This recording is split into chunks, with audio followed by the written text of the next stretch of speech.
वंदे पुरुषोत्तमम। आज का जो डिस्कशन का विषय है वो है मृत्यु। सबसे पहले मृत्यु के बारे में हमें जानना होगा, मृत्यु किसे कहते हैं।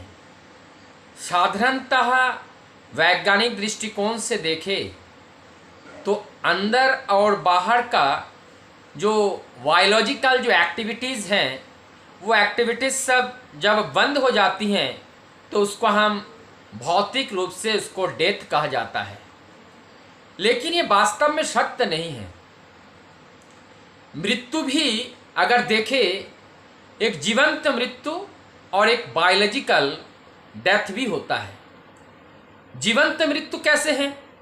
हम जिंदा रहते हुए भी मर जाते हैं, अर्थात हमारा ये जीवन, हमारा ये विचार यदि सत्य के प्रति ना रहकर अगर असत्य के प्रति आकृष्ट रहे, असत्य को लेकर के रहे, तो हम जीते जी एक मृत्यु के समान हैं।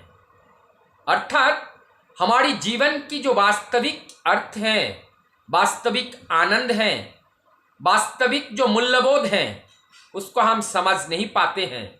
हम धीरे धीरे अंधकार की ओर चले जाते हैं। इसीलिए ये जो जीवंत मृत्यु के समान होते हैं। मृत्यु को अगर हम देखें, लोग विभिन्न तरीके से अपने जीवन को अवसन्न करते हैं।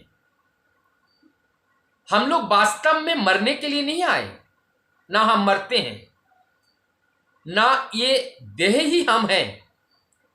हम जो है वो अमर हैं, अर्थात हम आत्मा हैं। हमारा नाम जो है, ये नाम हमारा देह का है, आत्मा का नहीं। इसलिए आत्मा अमर है, अजर है, अविनश्वर है। इसका विनाश कभी नहीं होता है। तो ये जी ठाकुर जी बोलते हैं कि मरते वही लोग हैं जो अज्ञानी हैं, जो मूर्ख हैं, वही मरते हैं।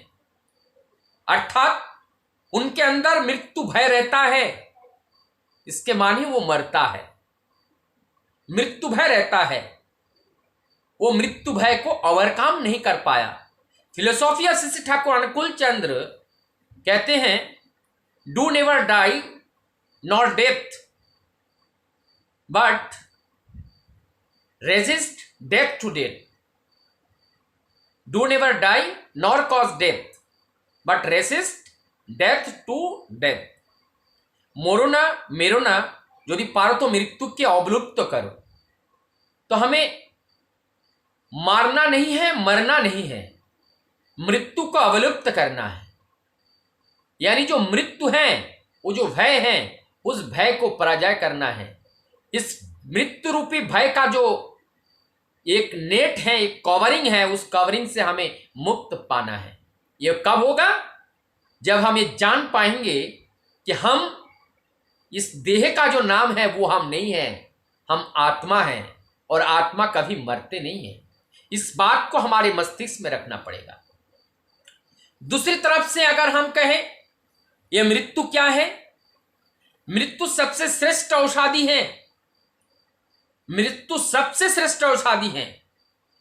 जिस प्रकार से हमारी अगर किसी भी तरह के बीमारी हो जाता है, हम बीमार पड़ जाते हैं, डिफरेंट टाइप के डिजीज, चाहे वो गैस्ट्रिक प्रॉब्लम्स हो, चाहे फीवर हो, चाहे क्रॉनिक डिजीज हो, एनीथिंग मे बी पॉसिबल्स, कुछ भी हो, लेकिन इन सारे चीज की जो दूर किया जाता है, इस बीमारी से हम मुक्त हो पाते हैं।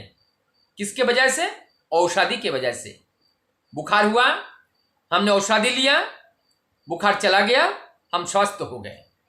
पेट में दर्द हुआ, औषधि लिया, पेट दर्द खत्म हो गया, हम स्वस्थ हो गए।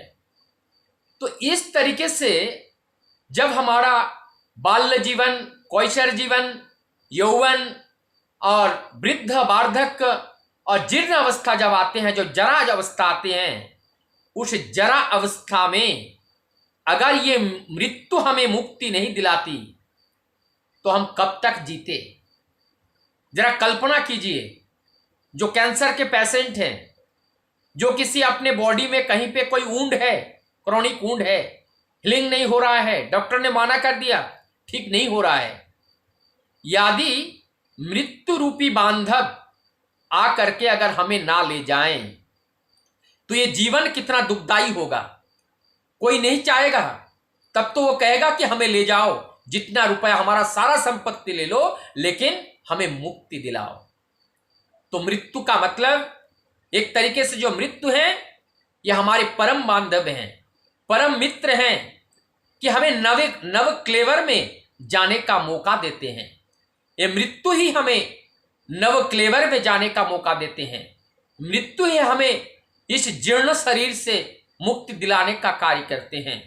इस देह की जो मृत्यु कहे या अवसन्न कहे, तो ये मृत्यु हमारे मित्र है, इससे डरना नहीं है। ये मृत्यु नहीं है, ये हमारे मित्र है। यह हमारी जीवन को नए जीवन में, नए देह में प्रवेश कराते हैं। तो कितना महत्वपूर्ण है ये मृत्यु। और मृत्यु एक चीज है, निर्दोष है, कभी दोष को अपने ऊपर नहीं लेते हैं। बिना असुविधा के मनुष्य का ये शरीर समाप्त नहीं होता है। इस शरीर का अवसान तभी होता है कोई ना कोई दोष को दिखा करके, और इसीलिए मृत्यु सदैव निर्दोष होते हैं। और यही मृत्यु हमें डराने का कोशिश करते हैं।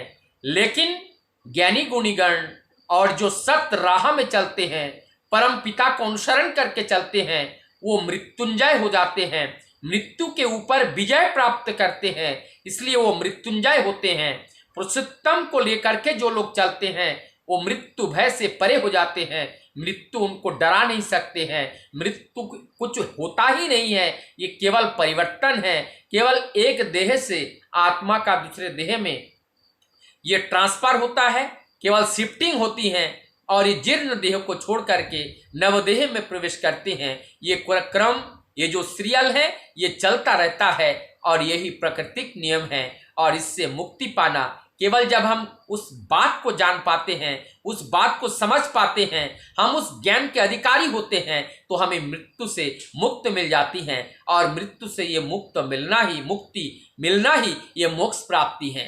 अर्थात जब हमारी मृत्यु भय नहीं रहेगा, हम उस सत्ता के साथ आत्मसात हो जाएंगे, उस सत्ता के साथ युक्त हो जाएंगे, तो मृत्यु हमें डरा नहीं सकता है। और वही हमारी जीवन में प्राप्त करना है, वही मानव जीवन का उद्देश्य होता है कि ये जो सत्ता परम सत्ता से लीन हो जाए, आत्मा परमात्मा में लीन हो जाए, और यही हमारा जीवन का उद्देश्य होता है। पुरुषोत्तम धरा पे इसीलिए आते हैं, इस बात को बताने के लिए आते हैं किस तरीके से आपको पुनर्योग होना है, पुनः जोड़ना है, पुनः उनसे युक्त होना है, वही बताने के लिए केवल आते हैं। वंदे पुरुषोत्तम।